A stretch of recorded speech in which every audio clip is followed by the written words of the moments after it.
Tim Smith. I'll be reading from A Christmas Carol by Charles Dickens, Stave 4. The phantom was shrouded in a deep black garment, which concealed its head. I am in the presence of the ghost of Christmas yet to come. Ghost of the future, I fear you more than any spectre I have seen. Will you not speak to me? It gave him no reply. The hand was pointed straight before them. I know. Lead on, spirit. The city seemed to spring up about them as the spirit stopped beside one little knot of businessmen. Scrooge advanced to listen to their talk. No, said a great fat man with a monstrous chin. I don't know much. I only know he's dead. What has he done with his money? Asked a red-faced gentleman. Scrooge was at first inclined to be surprised that the spirit should attach importance to conversation apparently so trivial. They left this busy scene and went into an obscure part of the town, to a low shop where iron, old rags, bottles, bones, and greasy offal were bought. A gray-haired rascal of great age sat smoking his pipe. A woman with a heavy bundle slunk into the shop. What do you call this? Bed curtains. His blankets?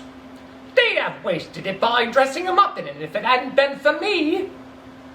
Scrooge listened to this dialogue in horror. Spirit, I see.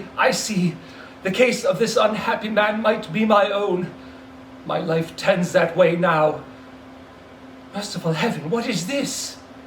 The scene had changed.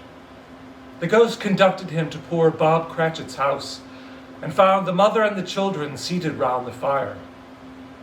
Quiet. Very quiet. The noisy little Cratchits were as still as statues in one corner.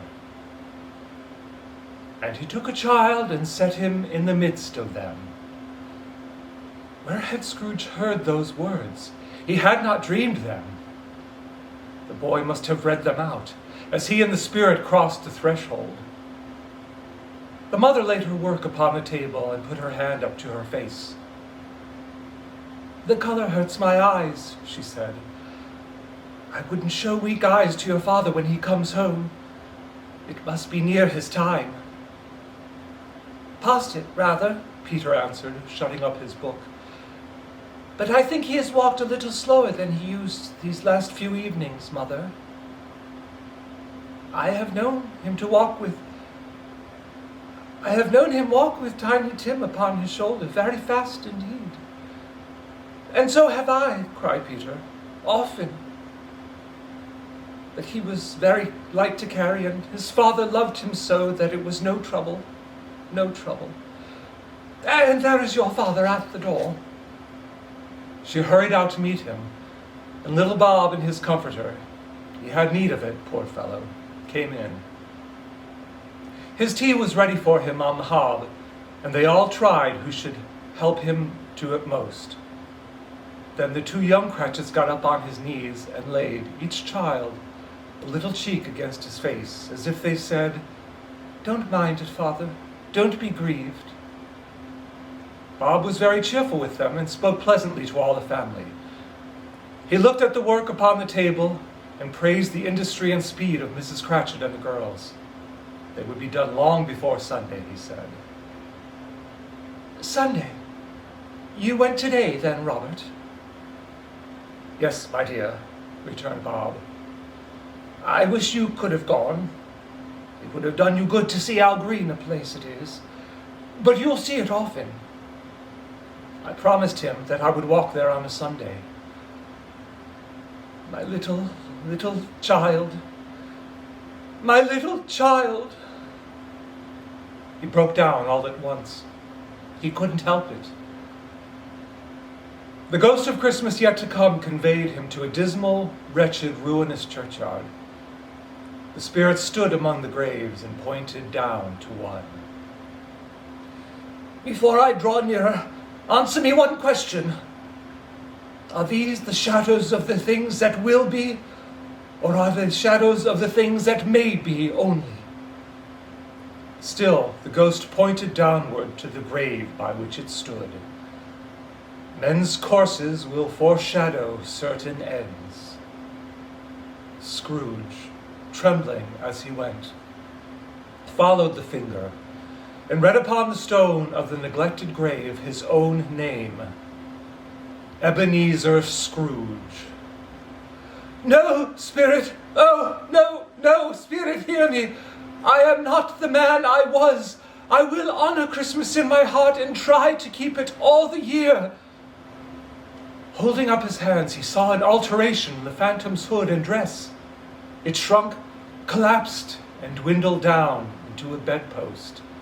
Yes, and the bedpost was his own. The bed was his own. The room was his own. Best and happiest of all, the time before him was his own to make amends in. He was trekked in his transports by the churches ringing out the lustiest peals he had ever heard. Running to the window, he opened it and put out his head. "What's today?" cried Scrooge, calling downward to a boy. "Today? Why, Christmas Day." "It's Christmas Day. I haven't missed it. Do you know the poulterers in the next street but one, at the corner?" "I should hope I did." "Oh, an intelligent boy. A remarkable boy.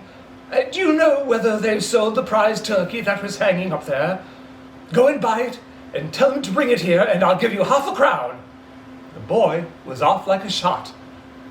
"I'll send it to Bob Cratchit's. He shan't know who sends it. It's twice the size of Tiny Tim." In the afternoon, he turned his step toward his nephew's house. He passed the door a dozen times before he had the courage to go up and knock. "Is your master at home, my dear?" said Scrooge to the girl. "Nice girl, very." "He's in the dining room, sir, along with mistress." "He knows me," said Scrooge, with his hand already on the dining room lock. "I'll go in here, my dear." "Why, bless my soul!" cried Fred. "Who's that?"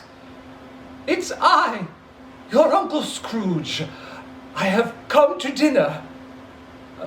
Will you let me in, Fred?" Let him in. It's a mercy he didn't shake his arm off. He was at home in 5 minutes. Nothing could be heartier. Wonderful party, wonderful games, wonderful unanimity, wonderful happiness. But he was early at the office next morning. Oh, he was early there. If he could only be there first and catch Bob Cratchit coming late. And he did it.